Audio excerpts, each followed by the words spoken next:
Dans cette deuxième partie, consacrée donc à attractivité urbaine et nouvelles formes de développement des espaces ruraux, on a d'abord vu donc dans la première partie 11 millions d'euros sur 70% du territoire. Et puis on s'est intéressé donc au phénomène de la périurbanisation comme un phénomène majeur que l'on voit apparaître sur la carte donc avec chaque fois tout autour des différentes villes. Cette deuxième carte est consacrée à un espace particulier, c'est ce qui s'appelle donc les campagnes vieillies à très faible densité. Alors, on peut subdiviser avec le rural agricole vieilli et peu dense, le rural à attractivité touristique résidentielle peu dense, et du rural à économie touristique très peu dense, ce qui permet de voir effectivement ce poids du territoire. Rappelons-le, 11 millions de ruraux vivent sur 70% du territoire. On voit donc des évolutions contrastées pour les espaces ruraux, mais quelques points essentiels sont à retenir. Tout d'abord, on s'aperçoit donc que les espaces ruraux qui sont éloignés des centres urbains poursuivent généralement leur déclin. On constate également qu'on a 5,5% de la population qui vit sur 26% du territoire, ce qui nous montre effectivement des densités très faibles. On s'aperçoit également que cette densité, si on la repère et si on essaie de la localiser, on voit ce que l'on appelle donc la diagonale du vide, et cette diagonale du vide, elle va globalement donc des Ardennes au Massif central. On peut aussi relever un point important qui est ce qu'on appelle la fermeture des services publics et des commerces de proximité.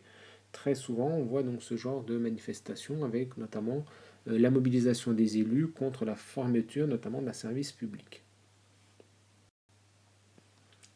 Néanmoins, il faut rester attentif à ces évolutions des espaces ruraux, car dans cet article très récent, selon un rapport de l'INSEE du 31 décembre 2015, eh bien, on s'aperçoit effectivement de quelques particularités. Par exemple, la perte de population dans les grandes villes, et puis, surtout, beaucoup de petites communes, et on s'aperçoit, comme le dit l'article, qu'en Bourgogne-Franche-Comté, les petites communes, donc celles de moins de 500 habitants, rassemblent 20% de la population régionale. Alors c'est certes un petit peu plus qu'en France métropolitaine, et on voit effectivement que ces petites communes, elles augmentent donc de 0,6% en moyenne en Bourgogne-Franche-Comté, alors qu'elles baissent de 0,4% en moyenne au niveau national. Il y a donc bien, y compris pour ces espaces ruraux qui peuvent sembler lointains et peu habités, il y a donc bien des évolutions contrastées.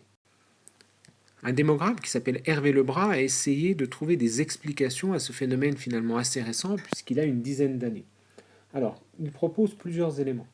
Premier élément, il essaye d'insister sur ce qu'il appelle les jeunes néo-ruraux qui retournent à la culture bio, à l'artisanat, avec un mode de vie donc un peu différent de l'urbain. Ça ne représente pas forcément beaucoup de monde, mais c'est une tendance qui existe.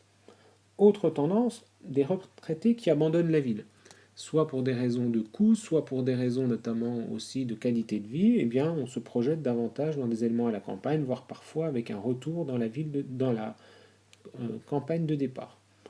Troisième phénomène qui a existé il y a quelques années, qui est un petit peu moins fort aujourd'hui, le fait que des étrangers fortunés, par exemple, acquièrent des demeures.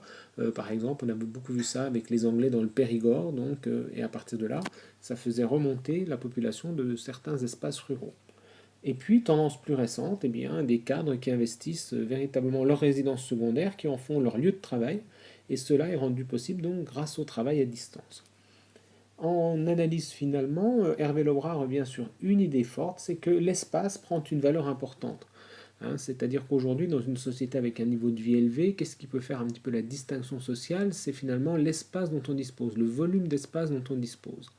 Et puis, il note également une chose, c'est qu'avec les centres commerciaux et les axes de circulation, on peut donc finalement vivre assez loin d'une ville et en même temps profiter de ses avantages, c'est-à-dire en s'y rendant ponctuellement. Et donc il arrive à ce paradoxe que ces nouveaux ruraux sont peut-être parfois des urbains.